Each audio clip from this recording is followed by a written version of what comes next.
बंधुओं सभी को नमस्ते। मैं वैद्य गुरुदेव मिश्र। बंधुओं आज चर्चा करेंगे हम कि मानव का यौन क्षमता घट क्यों जाता है, सेक्सुअल वीकनेस क्यों हो जाता है, इसके पीछे मुख्य रीजन क्या है। बंधुओं ज़रूरत है कि हम कोई भी चीज़ का ईश्वर ने हमारे लिए सीमित रूप में सिस्टम के मुताबिक हमारे शरीर में वह पद्धति लागू किया है।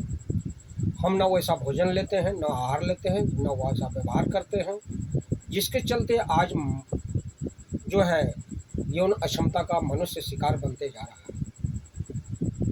रीज़न है कि हम सबसे पहले जो जाड़े का मौसम आता है नवंबर, दिसंबर, जनवरी, फरवरी तक, 15 फरवरी तक, ये जो खास करके जाड़े का मौसम है, उस मौसम में बाजीकारक भोजन लेना चाहिए। जैसे उड़द का दाल, जिसको मांस केलाई के नाम से भी जाना जाता है, केलाई भी कहा जाता है, तो उड़द की दाल का हम अधिक उस मौसम में सेवन करें। उस समय में कौच जो है एक जंगली सब्जी है। अब तो लोग उसकी उपज भी करने लगे हैं। बहुत सारे मेडिसिन औषधि भी उससे आयुर्वेद पद्धति में बनती है। बंधुओं, वह बाजीकारक बहुत ही शक्तिशाली, शक्तिवर्धक है। नींद अच्छी आती है और ख़ास करके धातु शरीर में पुष्ट होता है। शरीर में एक जो विवाहित जीवन में है उसके अंदर में एक शक्ति उत्पन्न होता है। और आज जानवर भी जो मौसम के अनुकूल ही वह जो है आपस में पति पत्नी मिलता है, आपस में जो है एक दूसरे से संपर्क करता है। लेकिन मनुष्य तो जानवर से भी गया गुजरा हो गया। उनका कोई न सिस्टम है, न पत्ती है, न दिन है, न रात है, उसके लिए कोई समय सीमा नहीं है। बंधुओं, हमें निर्धारित करना होता है। ये सुयोग्य संतान उत्पत्ति करने के लिए भी हमें बाजीकारक औषधि भी लेनी चाहिए, भोजन में भी पवित्रता होनी चाहिए। और हम अपनी श्रीमती के पास जो जाते हैं विवाहित जीवन के बाद, तो उसमें भी पति पत्नी के रिश्ते में एक सप्ताह पहले एक सुनियोजित सिस्टम होनी चाहिए, पद्धति होनी चाहिए, जानकारी होना चाहिए कि हम फलाने दिन हम आपस में एक दूसरे से संपर्क करेंगे संतान उत्पत्ति के लिए। बंधुओं, जिस दिन महिलाओं को मेंस होता है उस दिन से जो है आप प्रथमा, द्वितीया, तृतीया, चतुर्थी, पंचमी, षष्ठी, इस तरह से जिस दिन 14वीं रात होती है उस दिन अगर पति पत्नी आप संपर्क करते हैं तो दाईं स्वर अगर दोनों का चल रहा है पति पत्नी का, वैसी स्थिति में आपको पुत्र ही उत्पन्न होगा।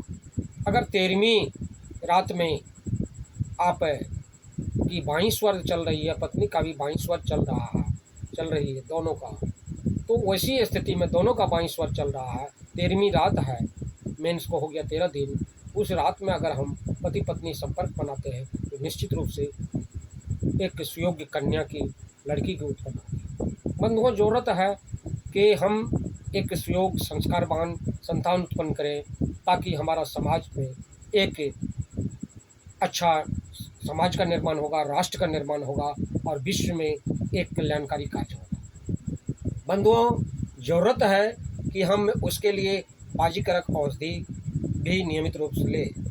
जब हम देखते हैं तो वात्सायन ऋषि ने इस पर जो है विशेष रूप से, बृहद रूप से विवेचना किए हैं कि मुझे किस समय में कौन सा भोजन लेना है।